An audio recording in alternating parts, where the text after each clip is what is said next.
दोस्तों, कहानी शुरू होती है मेकोम, अलाबामा में। यह एक छोटा सा शहर है जहां हर कोई एक दूसरे को जानता है और हर गली में एक कहानी छुपी होती है। गर्मी का मौसम है, धूप तेज है, जिंदगी धीमी है। लोग अपने घरों में छुपे रहते हैं, पंखों के नीचे आराम करते हुए। सड़कों पर सन्नाटा है और हर कोई गर्मी से बचने की कोशिश कर रहा है। हम मिलते हैं स्काउट फिंच से, जो हमें अपनी दुनिया दिखाती है। स्काउट एक जिज्ञासु और निडर लड़की है जो हर चीज को जानने की कोशिश करती है। उसकी आंखों से हम मेकोम को देखते हैं। स्काउट, उसका भाई जेम और उनका दोस्त डिल तीनों मिलकर दिन बिताते हैं खेलते कूदते। वे किताबें पढ़ते हैं, कहानियां सुनाते हैं और नई नई जगहों की खोज करते हैं। कभी पेड़ पर चढ़ना, कभी बू रैडली के घर को ताकना, जो एक रहस्यमय आदमी है। बू रैडली का घर उनके लिए एक रहस्य है और वे हमेशा उसके बारे में बातें करते रहते हैं। बू रैडली घर से बाहर नहीं निकलता। उसके घर की खिड़कियां हमेशा बंद रहती हैं और लोग उसके बारे में तरह तरह की कहानियां बनाते हैं। बच्चों ने उसके बारे में तरह तरह की कहानियां सुनी हैं। कुछ कहते हैं कि वह एक भूत है, तो कुछ कहते हैं कि वह एक खतरनाक आदमी है। वो डरते भी हैं उससे और उत्सुक भी। उनके मन में हमेशा यह सवाल रहता है कि बू रैडली असल में कैसा है। लेकिन इस गर्मी में कुछ अलग होने वाला है। मौसम में बदलाव आ रहा है और इसके साथ ही कुछ ऐसा होने वाला है जो सबकी जिंदगी बदल देगा। कुछ ऐसा जो स्काउट, जेम और डिल की जिंदगी बदल देगा। यह गर्मी उनके लिए एक नई शुरुआत लेकर आएगी और वे कुछ ऐसा सीखेंगे जो उन्हें हमेशा याद रहेगा। स्काउट, जेम और डिल, तीन दोस्त, तीन अलग व्यक्तित्व। स्काउट नटखट और जिज्ञासु, जेम बड़ा भाई समझदार बनने की कोशिश में, डिल शरारती और कल्पनाशील। तीनों की दोस्ती गहरी है, एक दूसरे के लिए जान भी दे सकते हैं। साथ मिलकर नई नई शरारतें करना, नए नए खेल खेलना, यही तो बचपन है। लेकिन जैसे जैसे कहानी आगे बढ़ती है, तीनों को जिंदगी की कड़वी सच्चाई का सामना करना पड़ता है। बचपन की मासूमियत धीरे धीरे कम होने लगती है। बू रैडली घर से बाहर नहीं निकलता, इसलिए बच्चों के मन में उसके प्रति कौतूहल और डर दोनों हैं। उनको लगता है बू कोई भूत प्रेत है। डिल तो बू को घर से बाहर निकालने के लिए कई पागलपन भरे प्लान भी बनाता है। लेकिन एटिकस फिंच, स्काउट और जेम के पिता बच्चों को समझाते हैं कि बू को अकेला छोड़ देना चाहिए। धीरे धीरे बच्चों को एहसास होता है कि बू कोई खतरनाक इंसान नहीं है, वो तो बस दुनिया की क्रूरता से डरता है। मेकोम की शांति में उस समय भूचाल आ जाता है जब एक अप्रत्याशित घटना घटती है। टॉम रॉबिन्सन पर एक श्वेत महिला के साथ दुर्व्यवहार का आरोप लगता है।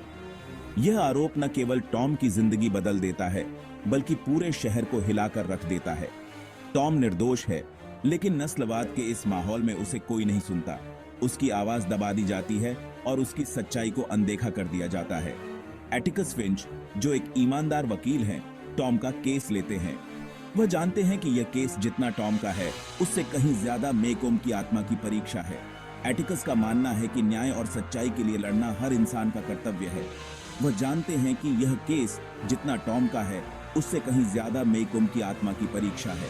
यह मुकदमा मेकोम के लोगों के दिलों में छुपे पूर्वाग्रह और नफरत को उजागर करता है। यह मुकदमा मेकोम को दो हिस्सों में बांट देता है। एक तरफ सच्चाई और न्याय के साथ खड़े लोग और दूसरी तरफ नफरत और पूर्वाग्रह से ग्रस्त भीड़। यह मुकदमा केवल एक कानूनी लड़ाई नहीं है, बल्कि यह समाज के मूल्यों और नैतिकता की भी परीक्षा है। टॉम रॉबिन्सन का मुकदमा मेकोम के भविष्य को निर्धारित करने वाला एक महत्वपूर्ण मोड़ है। एटिकस फिंच इस कहानी के नायक हैं। वह न सिर्फ एक वकील हैं, बल्कि अपने बच्चों के लिए एक मार्गदर्शक और पूरे मेकोम के लिए एक नैतिक प्रतीक हैं। एटिकस अपने बच्चों को सिखाते हैं कि सबसे जरूरी है खुद के विवेक की आवाज सुनना, चाहे पूरी दुनिया तुम्हारे खिलाफ ही क्यों ना हो। एटिकस की ईमानदारी और साहस उन लोगों के लिए एक मिसाल है जो सही के लिए लड़ने की हिम्मत रखते हैं। मेकोम एक ऐसा शहर है जहां दिखावा बहुत होता है। लोग बाहर से कुछ और होते हैं और अंदर से कुछ और। नस्लवाद और भेदभाव समाज में गहराई तक जड़े हुए हैं।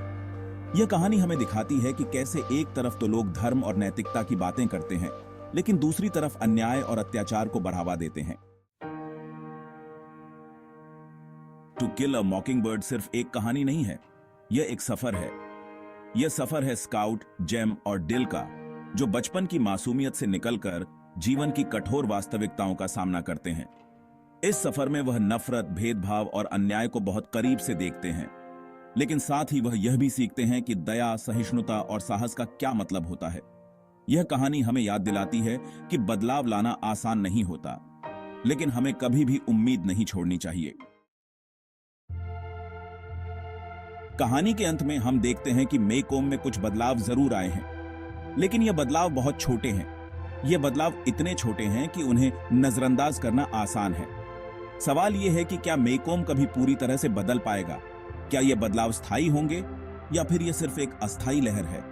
क्या एक ऐसा समाज जो इतने लंबे समय से नफरत और भेदभाव की नींव पर खड़ा है, वह कभी सच्ची तरह से बदल सकता है? क्या हम अपने पूर्वाग्रहों को छोड़कर एक नई शुरुआत कर सकते हैं? यह एक ऐसा सवाल है जो हमें सोचने पर मजबूर करता है। यह सवाल हमें अपने भीतर झांकने और अपने मूल्यों पर पुनर्विचार करने के लिए प्रेरित करता है। यह कहानी हमें यह सोचने पर मजबूर करती है कि हम अपने आसपास हो रहे अन्याय के खिलाफ आवाज कैसे उठा सकते हैं और एक बेहतर समाज बनाने में अपना योगदान कैसे दे सकते हैं। क्या हम अपने छोटे छोटे प्रयासों से बड़ी ढेर बदलाव ला सकते हैं? क्या हम अपने बच्चों को एक ऐसा समाज दे सकते हैं जो न्याय और समानता पर आधारित हो? यह कहानी हमें यह भी सिखाती है कि बदलाव की शुरुआत हमेशा छोटे कदमों से होती है। जब हम मिलकर काम करते हैं तो हम बड़े बदलाव ला सकते हैं। हमें यह समझना होगा कि हर छोटा कदम मायने रखता है और हर छोटी आवाज महत्वपूर्ण है।